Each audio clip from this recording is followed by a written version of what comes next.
তো বন্ধুরা চলে আসলাম আর একটা নতুন ভিডিও নিয়ে। তো তোমরা একটা স্ক্রিনের ওপর ফেসবুক ইউটিউব দুটো স্ক্রিনে কীভাবে কাজ করবে, ঠিক আছে, বা কীভাবে দেখবে তোমরা, তো সেটা আজকে তোমাদেরকে রিভিউ করবো। যারা আমার চ্যানেলে নতুন অবশ্যই সাবস্ক্রাইব করে পাশে থেকো আর ভিডিওটা ভালো। তো চলো বেশি দেরি না করে শুরু করি। তো প্রথমে তোমরা চলে যাবে স্ক্রিনে, মোবাইল স্ক্রিনে, ঠিক আছে, গিয়ে ফেসবুক বা ইউটিউব যে কোনো একটা অ্যাপস তোমরা ওপেন করে নেবে। নেওয়ার পর এখানে নিচের দিকে এরকমইভাবে এখানে এরকমই তোমরা দিয়ে নেবে। আর যাদের হচ্ছে কি এমনি থ্রি ডট আছে, মানে তিনটে অপশান আছে নিচে, তারা নিচে বাঁ সাইডে দেখবে থ্রি ডট আছে, থ্রি লাইন আছে, ওখানে প্রেস করে ডান সাইডে থ্রি ডট আছে, ওখানে তোমরা প্রেস করবে। প্রেস করার পর ওখানে দেখো স্প্লিট বলে অপশান রয়েছে, ঠিক আছে, ওখানে প্রেস করলে এরকমই অপশান চলে আসবে। তো এবারে তোমরা এখান থেকে ফেসবুকটা ওপেন করে নেবে।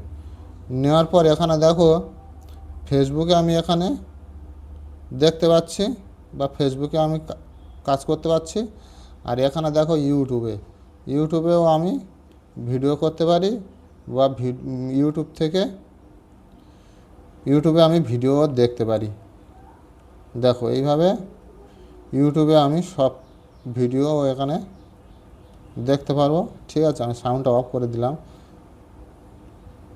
কপিরাইটের জন্য। দেখো ইউটিউবে ভিডিও হচ্ছে, এখান থেকে ভিডিও চলছে। দেখো এখানে দেখো ফেসবুকেও আমি দেখতে পাচ্ছি, ঠিক আছে, ফেসবুকেও এখানে দেখো রিল চলছে। দেখো নেটওয়ার্কের সমস্যার জন্য আমার প্রবলেম হচ্ছে একটু। দেখো এখানে নিচে ফেসবুকেও রিলস চলছে, ইউটিউবেও রিলস চলছে। তো যারা এই অপশানটা জানতেন না, কেমন লাগলো অবশ্যই কমেন্ট করে জানিও। আর যারা আমার চ্যানেলে নতুন অবশ্যই সাবস্ক্রাইব করে পাশে থেকো আর সদা সর্বদা অ্যাক্টিভ বাপ্পা চ্যানেলের সঙ্গে জুড়ে থাকো।